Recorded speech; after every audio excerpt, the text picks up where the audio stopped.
Hi, welcome to Thrissur kitchen and blog. ഇന്നത്തെ വീഡിയോയിൽ കാണിക്കുന്നത് പനീർ ബട്ടർ മസാലയാണ്. അപ്പോൾ നമുക്കിതെങ്ങനെ ഉണ്ടാക്കാമെന്ന് വീഡിയോ കണ്ടു നോക്കാം. വളരെ ടേസ്റ്റി ആയിട്ടുള്ള നമുക്ക് നല്ല തിക്ക് ഗ്രേവിയോട് കൂടിയ പനീർ ബട്ടർ മസാലയാണ് ഞാൻ ഇവിടെ തയ്യാറാക്കുന്നത്. അതിന് ഞാനിവിടെ നന്ദിനി എന്ന ബ്രാൻഡിൻ്റെ 200 ഗ്രാമിൻ്റെ ബട്ടറാണ് എടുത്തിരിക്കുന്നത്. ഇത് നമുക്ക് ഇഷ്ടമുള്ള സൈസിൽ ക്യൂബായോ അതല്ലെങ്കിൽ സ്ക്വയറായിട്ടോ നമുക്കിത് കട്ട് ചെയ്തെടുക്കണം. അതിനുശേഷം നമ്മൾക്കിതൊന്ന് ഫ്രൈ ചെയ്തെടുക്കണം. ഇങ്ങനെ ഫ്രൈ ചെയ്തെടുക്കുമ്പോൾ ഇതിന് നല്ല ഷോയ് കിട്ടും. അതോടൊപ്പം തന്നെ ഇതിൻ്റെ എഡ്ജൊന്നും നമ്മുടെ മസാലയിൽ ഇളകി പോകുന്നില്ല, നല്ല ഷാർപ്പായിട്ട് കിട്ടും. അപ്പോൾ അതിനു വേണ്ടിയാണ് നമ്മളിത് ഫ്രൈ ചെയ്തെടുക്കുന്നത്. ഇതിപ്പോൾ അതേപോലെ ഫ്രൈ ചെയ്തെടുത്ത പനീറാണ്. ഞാനിപ്പോൾ 200 ഗ്രാം പാക്കിൻ്റെ പകുതി, അതായത് 100 ഗ്രാമാണ് ഫ്രൈ ചെയ്ത് ഇവിടെ എടുത്തിരിക്കുന്നത്. പിന്നെ നമുക്ക് വേണ്ട പ്രധാന ഒരു ഇൻഗ്രീഡിയൻസ് ബട്ടറാണ്. അമുലിൻ്റെ ഒരു ബട്ടർ എടുത്തിട്ടുണ്ട്. പിന്നെ മല്ലിയില വേണം, പിന്നെ ഗരം മസാല, പിന്നെ ഒരു ഇടത്തരം സവാള പരമാവധി ചെറുതാക്കി ചോപ്പ് ചെയ്തത്. നിങ്ങൾ എത്രമാത്രം ചെറുതാക്കി ചോപ്പ് ചെയ്യാൻ പറ്റുന്നു അത്രയും ചെറുതാക്കി ചോപ്പ് ചെയ്യുക. പിന്നെ നമുക്ക് അല്പം കസൂരി മേത്തി വേണം, അതായത് ഉലുവയുടെ ഇല ഉണക്കിയതാണിത്.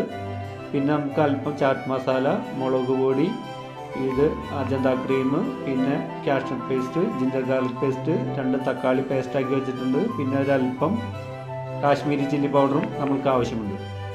നമ്മളുടെ പാൻ നന്നായി ചൂടായി വരുമ്പോൾ ഒരു 25 ഗ്രാമോളം ബട്ടർ ഇട്ട് ഒന്ന് മെൽറ്റാക്കി എടുക്കാം.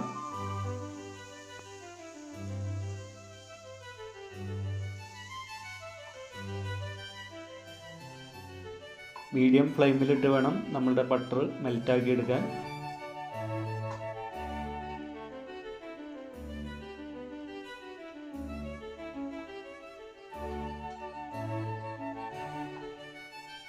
അപ്പോൾ നമ്മുടെ ബട്ടർ മെൽറ്റായി വന്നിട്ടുണ്ട്. നമ്മൾക്ക് ഇതിൻ്റെ ഫ്ലെയിം ഫുൾ ഫ്ലെയിമിലേക്ക് മാറ്റി നമ്മൾ ചോപ്പ് ചെയ്ത് വെച്ചിരിക്കുന്ന സവാള ചേർത്ത് കൊടുക്കാം. ഇത് നമുക്കൊരു ഇളം ബ്രൗൺ ആവുന്നത് വരെ ഒന്ന് കുക്ക് ചെയ്തെടുക്കാം.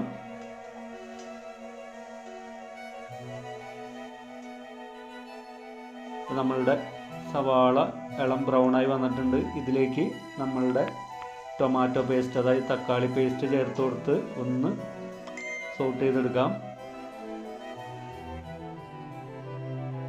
നമ്മുടെ തക്കാളി പേസ്റ്റൊക്കെ അത്യാവശ്യം കുറുകി വന്നിട്ടുണ്ട്. ഇതിലേക്ക് ഇനി നമ്മൾ എടുത്തു വച്ചിരിക്കുന്ന ഇഞ്ചി വെളുത്തുള്ളി അരച്ചത് 1 സ്പൂൺ ഞാനിവിടെ ചേർത്ത് കൊടുക്കുന്നുണ്ട്. ഇതും നമ്മൾക്കൊന്ന് നന്നായിട്ട് മിക്സ് ചെയ്തെടുക്കാം. അപ്പോൾ നമ്മളുടെ ജിഞ്ചർ ഗാർലിക്കും അത്യാവശ്യം നന്നായി സോട്ടായി കിട്ടിയിട്ടുണ്ട്. നമ്മൾക്ക് ഇതിൻ്റെ ഫ്ലെയിം കുറച്ചിട്ട് നമ്മുടെ മസാലകൾ ചേർത്ത് കൊടുക്കാം. ഞാനിവിടെ ഒരു 1/2 സ്പൂൺ മുളക് പൊടി ചേർത്ത് കൊടുക്കുന്നുണ്ട്. പിന്നെ ഒരു 1/2 സ്പൂണിന് താഴെ ഗരം മസാല ചേർത്ത് കൊടുക്കുന്നുണ്ട്. പിന്നെ ഒരു 1/4 സ്പൂണിന് താഴെ ചാറ്റ് മസാല, നോർത്ത് ഇന്ത്യൻ മസാലയായ ചാറ്റ് മസാലയും ഞാൻ അല്പം ചേർത്ത് കൊടുക്കുന്നുണ്ട്. പിന്നെ നമുക്ക് ആവശ്യത്തിനുള്ള ഉപ്പ് ഈ സമയത്ത് ചേർത്ത് കൊടുക്കാം. ശ്രദ്ധിക്കുക, ഉപ്പ് കുറച്ച് മാത്രം ഇപ്പോൾ ഇടുക. നമുക്ക് വേണമെന്നുണ്ടെങ്കിൽ പിന്നീട് ചേർക്കാവുന്നതാണ്. ഇത് ഒന്ന് മിക്സ് ചെയ്തെടുക്കുക നമ്മൾക്ക്.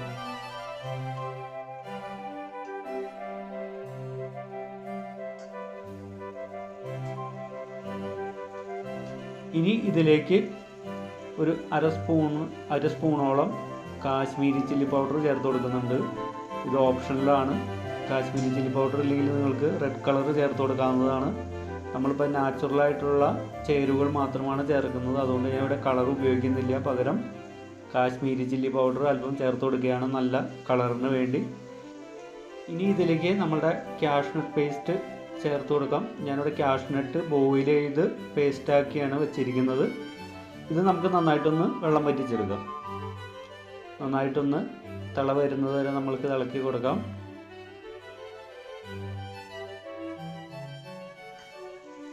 നമ്മളുടെ ഗ്രേവി തിളച്ച് വന്നിട്ടുണ്ട്. ഇതിലേക്ക് നമ്മളുടെ ഫ്രൈ ചെയ്ത് വെച്ചിരിക്കുന്ന പനീർ ഇട്ട് കൊടുത്ത് നന്നായിട്ടൊന്ന് മിക്സ് ചെയ്യാം. നമ്മൾക്ക്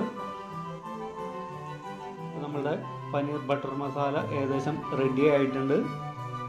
നമുക്ക് ഇതിനകത്തേക്ക് ഇനി കസൂരി മേത്തി ഞാൻ ഇവിടെ കാണിച്ചായിരുന്നു, അത് ഒന്ന് ചൂടാക്കി നമ്മളുടെ കയ്യിലിട്ടൊന്ന് തിരുമ്മി പൊടിച്ച് ഇതിലേക്ക് ചേർത്ത് കൊടുക്കാം.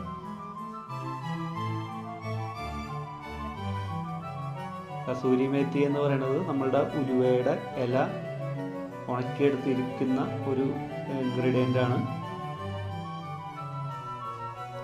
അപ്പോൾ നമ്മൾക്കിത് ഇനി നന്നായിട്ടൊന്ന് മിക്സ് ചെയ്തെടുക്കാം.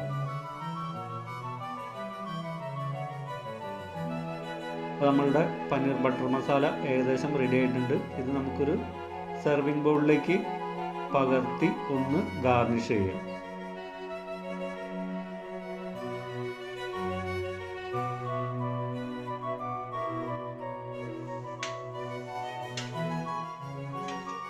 ഞാൻ ഇതിൻ്റെ മുകളിലേക്ക് ഒരല്പം നമ്മളുടെ ക്രീം, അജന്ത ക്രീമാണ് ഞാൻ എടുത്തിരിക്കുന്നത്, ഒരല്പം അജന്ത ക്രീം ചേർത്ത് ഒന്ന് ഗാർണിഷ് ചെയ്യാം.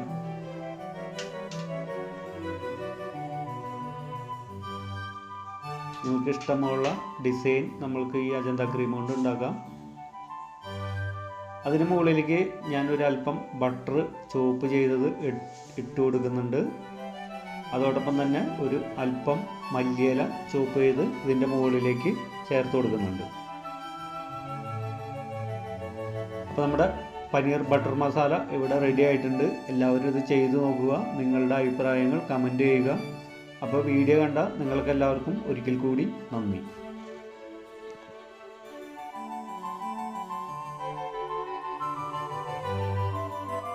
നിങ്ങൾ ഇതുവരെയും എൻ്റെ ചാനൽ സബ്സ്ക്രൈബ് ചെയ്തില്ലെങ്കിൽ സബ്സ്ക്രൈബ് ചെയ്യുക. അതോടൊപ്പം ബെല്ലൈക്കൺ എനേബിൾ ആക്കി ഓൾ സെലക്ട് ചെയ്യുക.